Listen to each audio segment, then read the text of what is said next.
Hello friends, welcome to Techspedia YouTube channel. पिछली video में हमने यहाँ तक के टाइप्स ऑफ सीएसएस, तीनों टाइप के सीएसएस देख चुके थे। तो इसके पहले वाली वीडियो अगर आपने नहीं देखे होगी तो उस वीडियो को पहले जरूर जाके देख लेना, नहीं तो ये समझ में नहीं आएगा। उसके बाद ही इस वीडियो पे आना। ऊपर आई बटन में मैं लिंक ऐड कर दूंगा और उसके बाद आप इंस्टाग्राम पे भी मुझे फॉलो कर लेना। वहाँ पे नेक्स्ट आने वाली वीडियोस के बारे में मैं अपडेट करता रहूँगा। इंस्टाग्राम का जो आईडी है वो आपको स्क्रीन पे भी दिखा रहा है और डिस्क्रिप्शन में भी लिंक है। तो चलिए आज का वीडियो हम यहाँ पे स्टार्ट करते हैं।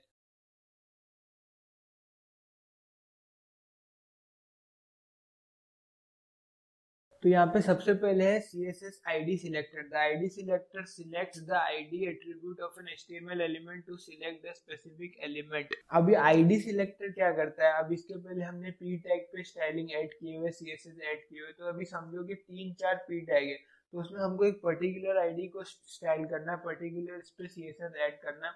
तो उसके लिए हम उस p टैग को ID देंगे और उस पे ही टैग CSS ऐड करेंगे। तो वो कैसे ऐड करते हैं, यहाँ पे सब कोड वगैरह दिया है। ये थोड़ा आपको डायरेक्ट समझ में नहीं आएगा, मैं डायरेक्ट प्रोग्राम करके आपको बताता हूँ, उसमें आपको एकदम इजीली और अच्छे से समझ में आएगा। तो यहाँ पे मैंने HTML का जो बेसिक स्ट्रक्चर है वो लिया हुआ हूँ और यहाँ पे बॉडी में हम 2-3 p टैग ऐड कर देंगे। जैसा कि आप यहाँ पे देख सकते हैं कि मैंने 3 पैराग्राफ ऐड किया हमारे कोड में बॉडी के अंदर। अब तीनों पैराग्राफ को अभी हम डायरेक्ट स्टाइल ऐड कर देंगे, p टैग लिखेंगे तो जो भी होगा वो तीनों पे आउटपुट आएगा। सबसे पहले मैं इसका आउटपुट आपको बताता हूँ कि आउटपुट क्या आ रहा है। तो जैसा कि आप देख सकते हैं, जो हमने बॉडी में लिखे दिस इज फर्स्ट, सेकेंड और थर्ड पैराग्राफ, तीनों एज इट इज लिखे हुए आ रहा है। जो हमने p टैग के अंदर लिखे वो एज इट इज लिखा हुआ आ रहा है। अभी इसमें हमने स्टाइलिंग ऐड नहीं किया। अभी समझो हम यहाँ पे इंटरनल CSS ऐड करेंगे और p करके टैग दे दी वहां पे, तो तीनों के ऊपर लिख के वो आएगा। अभी हमको क्या करना है, सिर्फ फर्स्ट पे ही ऐड करना है, तीनों पे ऐड नहीं करना है। या फिर फर्स्ट या थर्ड जिस पे भी करना है, तो उसके लिए जो एट्रीब्यूट होता है HTML का वो यहाँ पे हम यूज करेंगे। सबसे पहले आईडी।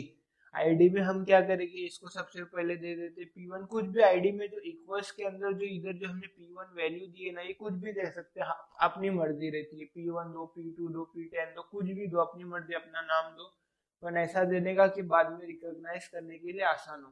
तो यहाँ पे तीनों, इसको मैं आईडी दे देता हूँ, इसको देता हूँ P2 और थर्ड वाले को मैंने दे दिया P3। ये तीनों पैराग्राफ को मैंने तीनों आईडी दे दिया। अभी इसके बाद आगे देखते हैं। इसका भी तीनों आउटपुट देख, आउटपुट तो सेम आएगा एज इट इज, कुछ फर्क नहीं। अभी हमको इधर CSS ऐड करना है, इसको स्टाइलिंग करना है। तो वही सेम प्रोसीजर हम यहाँ पे इंटरनल CSS का यूज कर रहे हैं। तो यहाँ पे स्टाइल के अंदर अभी हमको समझो इसका कलर हमको चेंज करना है। तो यहाँ पे मैंने p टैग दिया और यहाँ पे कलर लिखा, colour colon red, control F। और अभी आप यहाँ पे देखेंगे कि तीनों का आउटपुट जो तीनों ही रेड हो गए हैं। पर हमको ऐसा चाहिए कि हमको ऐसा नहीं चाहिए। हमको क्या चाहिए कि सिर्फ जो थर्ड वाला पैराग्राफ है वो सिर्फ वही रेड होना चाहिए, बाकी के जो दो है वो रेड नहीं होने चाहिए। तो आप यहाँ पे जैसे देख सकते हैं, तो तीनों को हमने आईडी दी हुई है, पर हमको सिर्फ थर्ड वाले को ही चेंज करना है, सिर्फ थर्ड वाले का ही कलर चेंज करना है। तो हम यहाँ पे क्या करेंगे, ये p टैग की जगह इसकी आईडी देंगे, P3 लिख देंगे यहाँ पे। तो ये होना तो चाहिए ना, क्योंकि अभी हमने यहाँ पे आईडी का नाम लिख दिए, पर ये होगा क्या, नहीं होगा। देख रहे तीनों के तीनों ब्लैक हो गए। क्यों नहीं हो रहा, क्योंकि आईडी को सिलेक्ट करने का, आईडी को स्टाइलिंग करने का रहेगा, तो उसके लिए एक सिंटैक्स होता है। यहाँ पे आईडी लिखना रहेगा तो यहाँ पे हैशटैग लगाना पड़ता है, हैशटैग और आईडी का नाम। अगर अभी आप देखेंगे जो तीसरा पैराग्राफ है उसका कलर चेंज हो गया रहेगा, जैसा कि आप देख सकते हैं यहाँ पे रेड कलर हो गया थर्ड पैराग्राफ का। क्यों, क्योंकि अभी हमको ऐसी इच्छा थी, ऐसी चॉइस थी हमारी कि सिर्फ थर्ड वाले को ही होना चाहिए। तो उसके लिए एक को, हर एक को पर्टिकुलर आईडी देना पड़ता है, अगर एक पर्टिकुलर एलिमेंट को ऐड करना रहेगा। तो फिर इसके लिए हमने तीनों को आईडी दे दी और यहाँ पे सिर्फ P3 को ही हमको ऐड करना था, इसकी कलर रेड, इसके लिए हमने वहाँ पे सिर्फ P3 दिए। पर आईडी को ऐड करने के लिए, आईडी को स्टाइल करने के लिए एक तरीका होता है, एक फॉर्मेट होता है। क्या फॉर्मेट होता है, बस आईडी के नाम के आगे हमको हैशटैग लगाना रहता है। ये हो गया CSS आईडी सिलेक्टर। जैसा कि आप देख सकते हैं, ये इतना बड़ा कोड लिखा हुआ है, इसको अभी हमको ध्यान में नहीं देना है। जो मेन कोड मैंने आपको समझाया वही देख के आप इजीली समझ में आ जाएगा। उसके बाद है CSS क्लास सिलेक्टर। एक एट्रीब्यूट होता है क्लास करके, किसका, HTML का, वो क्या होता है और क्लास सिलेक्टर में कैसे क्लास सिलेक्ट करते हैं, अब उसके बारे में मैं आपको एक्सप्लेन करता हूँ। सबसे पहले यहाँ पे जैसे हमने आईडी एट्रीब्यूट दी, वैसे ही क्लास एट्रीब्यूट भी देते थे। पर यहाँ पे हम तीनों को नहीं देंगे, सिर्फ फर्स्ट और सेकंड को ही देंगे। यहाँ पे मैंने क्लास नेम दे दिया कुछ भी पेयर, आप कुछ भी देख सकते हैं। वैसे ही मैं थर्ड वाले को भी दे देता हूँ, क्लास इक्वल्स टू पेयर। अब तीनों ये दोनों को मैंने पेयर दिया। अभी क्लास एट्रीब्यूट का क्या फायदा है, अभी समझो कि 10 पी टैग है हमारे पास, पर हम चाहते हैं कि फिर फर्स्ट सेकंड और थर्ड इस पे ही हमको स्टाइलिंग अप्लाई करना है, या फिर कुछ भी करना है हमको वो सिर्फ फर्स्ट 3 पे ही करना है, बाकी के इस पे नहीं करना है। अब आईडी पे इस पे हर एक का स्पेसिफिकली नाम देना पड़ेगा, P1 P2 P3, या फिर हर एक को अलग अलग स्टाइल करना पड़ेगा। तो इसके लिए क्या, ये जब आगे भी जावास्क्रिप्ट वगैरह भी सीखेंगे ना, तो उसमें भी काम आता है। उसमें भी गेट करने के लिए मतलब इतने सारे, जैसे पी टैग जरूरी नहीं कि एक ही हो कोड के अंदर, 10 12 15 कितने भी हो सकते, तो उसके अंदर से एक स्पेसिफिकली उठाना है, सिर्फ एक ही चाहिए, तो उसके लिए आईडी यूज कर सकते हैं। पर उसको ग्रुप करना है हमको, वो समझो 15 में से हमको सिर्फ 5 चाहिए, तो उस सबको क्लास नेम देना रहता है और सेम नेम देना रहता है। तो वो 5 को 5 हम गेट कर सकते हैं, उसको जो एडिटिंग करना है उस पर वो कर सकते हैं। तो अभी हमारी ऐसी इच्छा, जो कलर रेड है ये थर्ड पे नहीं होना चाहिए, सिर्फ फर्स्ट और सेकंड वाले पैराग्राफ पे ही होना चाहिए। तो इसके लिए हमने क्लास नेम की, यहाँ पे सिर्फ क्लास का नाम डाल दूंगा मैं, क्लास का हमारे क्या नाम है, पैर। तो ये आएगा का आउटपुट नहीं आएगा। इसका भी एक फॉर्मेट होता है, वहां पे हमको नेम के आगे हैशटैग लगाने का रहता है, यहाँ पे हमको नेम के आगे डॉट लगाना रहता है। तो यहाँ पे मैंने लिख दिया डॉट पैर। अब इसका आउटपुट देखते हैं। तो जैसा कि आप देख सकते हैं, फर्स्ट और सेकंड पैराग्राफ का कलर रेड हो गया, थर्ड का पैराग्राफ का नहीं हुआ, सेम वो एज इट इज वैसा ही है, क्योंकि हमने फर्स्ट और सेकंड पे क्लास का नेम दे दी है। ऐसे क्लास को सिलेक्ट करते, मैं आई होप आपको समझ में आया होगा कि क्लास एट्रीब्यूट क्यों यूज करते हैं और क्लास से आईडी सीएसएस में कैसे सिलेक्ट करते हैं, डॉट से, और क्लास का आगे हमको नाम लिखना रहता है। और क्लास क्यों यूज करते हैं ये भी मैंने आपको बता दिया कि 5 15 जितने भी उसमें से हमको पर्टिकुलर जितने चाहिए उतने एलिमेंट गेट करने के लिए। अब सीएसएस क्लास सिलेक्टर भी हुआ। अब ये थियरी आप पढ़ सकते हैं, to specify only specific element should be accepted. ये मैंने आपको, इससे अच्छा आप पढ़ेंगे तो कुछ समझ में नहीं आएगा, इजी इसमें मैंने आपको समझा दिया। अब आते हैं नेक्स्ट इस पे।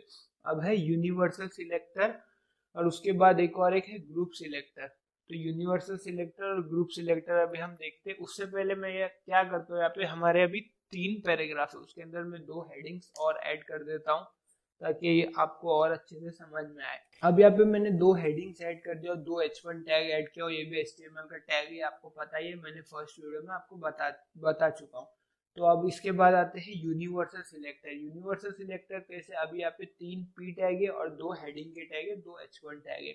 अभी हमको ऐसी इच्छा हो रही कि जितने भी टैग है हमको सबके कलर चेंज करना है, या फिर सब पे CSS ऐड करना है, सबको स्टाइल करना है।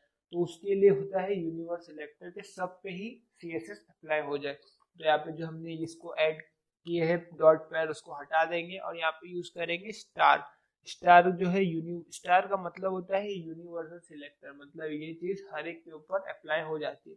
अब यहाँ पे आप देख सकते हैं, मैं अगर इसको रिफ्रेश करूंगा तो इसका आउटपुट क्या बता रहा है, हर एक चीज रेड में आ रहा है, हर एक पे CSS अप्लाई हो गया, क्योंकि मैंने वहां पे स्टार दिया। स्टार का मतलब होता है यूनिवर्सल सिलेक्टर, वो हर एक टैग को, हर एक एलिमेंट को सिलेक्ट कर देता है, ये काम है इसका। ये मैंने 2 H टैग क्यों लिया कि आपको ऐसा लगेगा कि सिर्फ पी टैग मतलब एक ही टैग को मतलब पूरे ले लेता है, जैसे पी के 3 टैग है तो तीनों पे करता है, नहीं, बॉडी के अंदर जितने भी टैग हो, जितने H टैग पी टैग सब जितने भी टैग रहेंगे ना, वो सब टैग को स्टाइलिंग कर देता है। कौन सा, यूनिवर्सल सिलेक्टर। ये हो गया अब यूनिवर्सल सिलेक्टर। जैसा कि आप देख सकते हैं यूनिवर्सल सिलेक्टर अभी हमने पढ़ लिया। अब उसके बाद आता है ग्रुप सिलेक्टर। अब अभी हम यहाँ पे देखते हैं ग्रुप सिलेक्टर क्या होता है। अब ग्रुप सिलेक्टर कैसा है, अभी हम ग्रुपिंग में, अभी समझो यहाँ पे मैंने हैशटैग P1 दे दिया, तो ये P1 का कलर रेड कर देगा, ये P1 पे CSS को अप्लाई कर देगा। पर अभी हमको ऐसा चाहिए कि मेरे को P1 को भी चाहिए और साथ में P3 को भी चाहिए। तो उसके लिए मेरे को क्या करना पड़ेगा, पूरा के पूरा CSS का कोड ऐसा मैं कर सकता हूँ कि इसको पूरा कॉपी करके Ctrl+V कर सकता हूँ, ये P1 की जगह यहाँ पे मैं P3 कर सकता हूँ। एक चीज मैं ऐसी कर सकता हूँ, तो यहाँ पे अगर आप आउटपुट देखेंगे तो P1 और P3 दोनों का कलर रेड हो गया है, दोनों पे CSS अप्लाई हो गया है। तो यहाँ पे मेरे को अगर 5 करना रहेगा, तो मतलब 5 अगर समझे पी टैग है 10 में से, तो सबको क्या एक एक बार में लिखता बैठूंगा, नहीं, इतनी मेहनत करने की जरूरत नहीं। यहाँ पे हम ग्रुपिंग का भी यूज कर सकते हैं। कैसे, अब यहाँ पे P1 है, तो ये मैंने CSS की सिंटैक्स में भी आपको बताया था, जब भी इतने अच्छे से समझ में नहीं आया होगा, अब समझ में आ जाएगा। यहाँ पे कॉमा ऐड कर देंगे, यहाँ पे सिर्फ कॉमा ऐड करने का, और उसके साथ हमको क्या ऐड करना है, कौन से इसको भी स्टाइल करना है वो भी लिख सकते हैं। यहाँ पे मैंने लिखा हैशटैग P3 क्योंकि मेरे को P3 को भी स्टाइल करना है। तो अभी अगर इसका आउटपुट देखेंगे आप, तो आप जैसा कि देख सकते हैं अभी भी दोनों ही रेड में आ रहे हैं, फर्स्ट पैराग्राफ भी और थर्ड पैराग्राफ भी। अगर मैं इसको हटा दूंगा तो फिर आपको दिख रहा है कि जैसे यहाँ पे सिर्फ फर्स्ट पैराग्राफ ही रेड में है, थर्ड वाला हट गया। क्यों? क्योंकि यहाँ पे मैंने P1 ही लिखा हो, P3 को हटा दिया। इसको बोलते हैं ग्रुप सिलेक्टर। और ये सिर्फ एक टैग का नहीं होता। अब जैसे समझो यहाँ पे मैंने लिखा P1, अब मेरे को साथ में ऐसा चाहिए कि जितने एच टैग है वो भी स्टाइल होना चाहिए। तो यहाँ पे मैंने सिर्फ ऐसा लिख दूंगा, ये H1 टैग को मैंने आईडी नहीं दिया, तो दोनों को एज इट इज कलर के लिए ले लेता हूँ, दोनों का H1 डायरेक्ट ऐड कर देता हूँ। तो यहाँ पे मैंने लिखा कि P1 मेरे को पैराग्राफ टैग में से सिर्फ P1 को कलर करना है और H टैग में से दोनों H1 को करना है। तो यहाँ पे अभी इसका भी हम आउटपुट देखेंगे। इसको मैं रिफ्रेश करता हूँ तो जैसा कि आप देख सकते हैं दोनों हेडिंग रेड हो गई है, और जो फर्स्ट पैराग्राफ है ये भी रेड होगा क्योंकि यहाँ पे हमने ग्रुप सिलेक्शन किए हैं, P1 को भी सिलेक्ट किए हैं और H1 को भी सिलेक्ट किए, इसके लिए दोनों हुआ। और यहाँ पे अगर अभी हमको समझो फिर यहाँ पे भी P2 को भी ऐड करना है तो P2 को भी ऐड कर सकते हैं, तो P2 भी रेड हो जाएगा। तो जैसा कि आप देख सकते हैं मैंने कोड में P2 ऐड किया तो यहाँ पे भी रेड ऐड हुआ। इसी तरीके से CSS का कोड लिखते हैं और इसी तरीके से उसको इम्प्लीमेंट करते हैं। तो यहाँ पे जितने भी सिलेक्टर्स थे मैंने आपको सब बता दिया। इसके अंदर CSS का ID selector, class selector, group selector, universal selector, चारों सिलेक्टर इस वीडियो में पढ़ लिए हैं हमने। अभी आने वाली वीडियोस में हम पोजीशनिंग इन CSS देखेंगे। अभी कुछ वीडियो मैंने छोटी बनाया, अगली वीडियोस थोड़ी बड़ी रहेगी और जल्दी हम चैप्टर 1 फिनिश कर देंगे जल्द से जल्द। अभी जो वीडियो है नई वो भी जल्दी आएगी और वो वीडियो थोड़ी सी बड़ी रहेगी क्योंकि अभी थोड़े से वीडियो मैंने छोटे छोटे बनाए तो उसको बहुत वीडियो लगा है। और उसके बाद ये वीडियो मैं उम्मीद करता हूँ कि आपको अच्छे से समझ में आएगा।